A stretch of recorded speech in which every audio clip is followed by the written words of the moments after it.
Interjet desapareció. Aeromar, el problema que estamos viendo desde hace unos cuantos semanas ya, digamos, hasta que ya verdaderamente terminó en una huelga y en la huida de los dueños. Mira, más allá de la corrupción que puede haber por parte de empresarios, en fin, es un tema que yo desconozco, pero viéndolo así como periodista, pues parecería que ahí hay corrupción.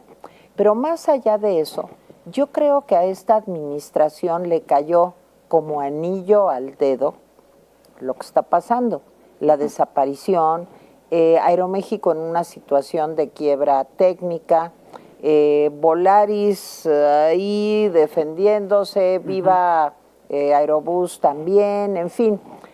Pero yo creo que todo esto le conviene mucho al presidente. ¿Por qué? Porque tiene la voluntad férrea de hacer su línea de Soldaditos Airlines o Sedena Airlines. Claro. ¿Cómo ves esto? Bueno, mira, lo que pasa es esto. Tenemos que hablar de que desde que empezó el sexenio hay afectaciones a la aviación. ¿Por qué? En primer lugar, por la pandemia. Resulta que a todas las aerolíneas sus gobiernos les ayudaron. Claro. Menos a las de México. Por supuesto, entonces, aquí no. Entonces, Aeroméxico, Viva, Volaris y mismo Aeromar, o sea, la situación que tuvieran se agrava porque hay pandemia, tienes que parar y no te está apoyando tu gobierno. Claro. A las aerolíneas americanas les dieron un dineral. Claro. Y ellos sobreviven por eso. Bueno, luego, te hacen ¿Y a las europeas? Claro. Luego de eso, fíjate, se abre la pandemia y el combustible no ha parado de subir. O sea, los aviones vuelan con combustible y el combustible es la parte más importante del costo de la operación. Otro palo. Haces un rediseño de espacio aéreo donde al aeropuerto más importante, que es el de la Ciudad de México, le metes rutas con 40 millas más de vuelo. ¿Cuánto le cuesta eso a la aerolínea?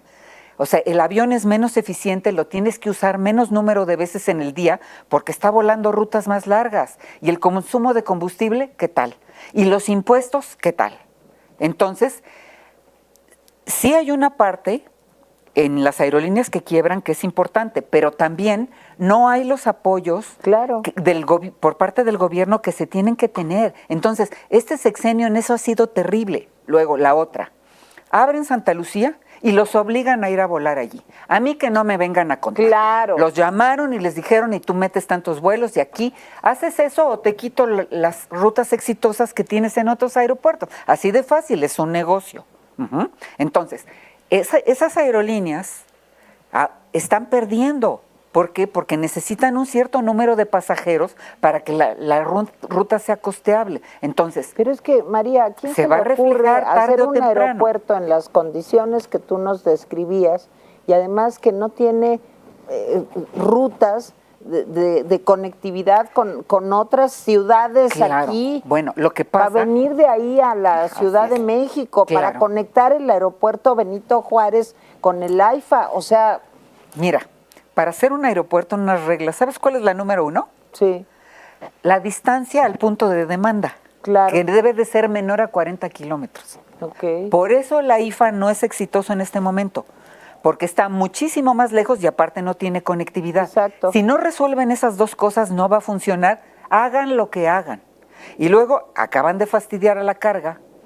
Sí, ahora fuerzas.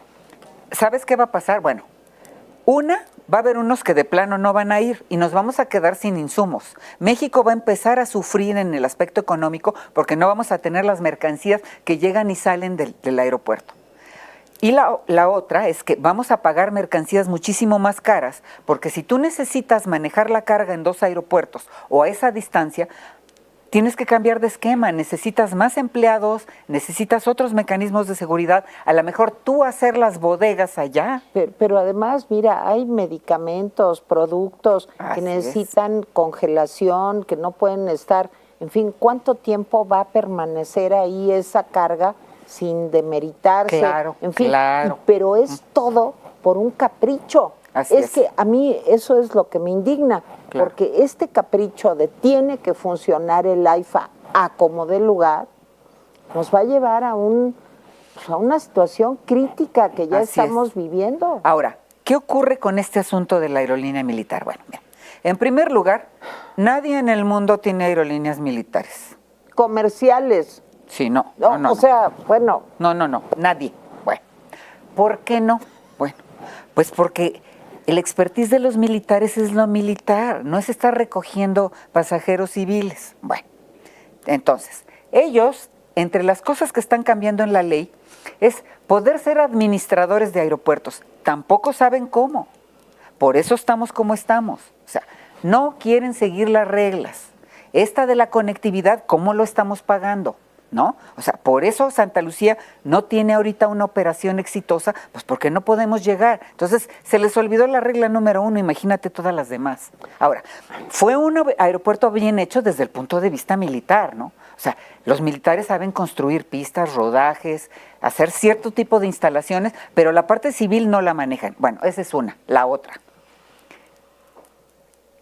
Hacen declaraciones que demuestran el desconocimiento del sector aéreo. Por ejemplo, no, es que nosotros vamos a cubrir todas las rutas que estos no quieren cubrir. No, estos no son tontos, estos hacen estudio de mercado y meten operaciones donde va a funcionar, no en cualquier lugar. Pero es el pobrismo, entonces dicen que van María, a volar a Tamuín. Es el pobrismo, es pobrecitos, vamos a San Felipe Tlalmimelolpan a tener ahí un vuelo. Pues quién sabe ni cómo van a aterrizar, ni cuántas personas van a utilizar ese vuelo, porque pues primero los pobres, ¿no? Entonces se trata pues de que todos estemos jodidos, de que todos seamos pobres. Sí, nada más que aquí lo que ocurre es que si haces una aerolínea, aunque sea militar, y quieres que sea negocio, te tienes que ir a las reglas civiles, y es lo que no han consultado. O sea, tienes que operar en mercados exitosos. Tienes que hacer estudios de mercado, tienes que capacitar pilotos, sobrecargos, mecánicos, todo mundo. Tienes que conseguir los aviones para esa ruta. O sea, al presidente le da lo mismo meter el avión presidencial a Tamuín que el ATR-42 Europa. No entiende que los aviones tienen ciertos mercados específicos. Sí, pero mira, ¿sabes María, en qué va a acabar?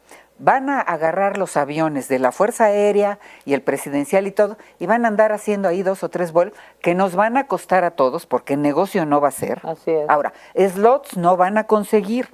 Podrán meterse a los aeropuertos del país porque son la autoridad y son gobierno, pero no los van a recibir en otros países, ni les van a dar slots ni en Nueva York, ni en Los Ángeles, ni en Londres. Eso no va a ocurrir.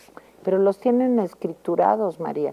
Porque acuérdate que los impuestos, el TUA, si no recuerdo mal, y todo lo que se derive de la línea aérea y del aeropuerto de Santa Lucía y el de Cancún, porque estamos hablando ahorita del Felipe Ángeles o Santa Lucía, pero acuérdate que los militares están construyendo otros aeropuertos. Sí, pero los están construyendo en sitios donde no hay demanda. Por eso, pero todo eso, ya dijo el presidente, que todo lo que salga de ahí es para garantizar las prestaciones de los soldados que pues trabajen. le tengo noticias, no va a producir nada. Mientras no se apeguen a las reglas y no se hagan las cosas de acuerdo a las normas de ese negocio, que es el negocio aeronáutico civil, eso no va a producir.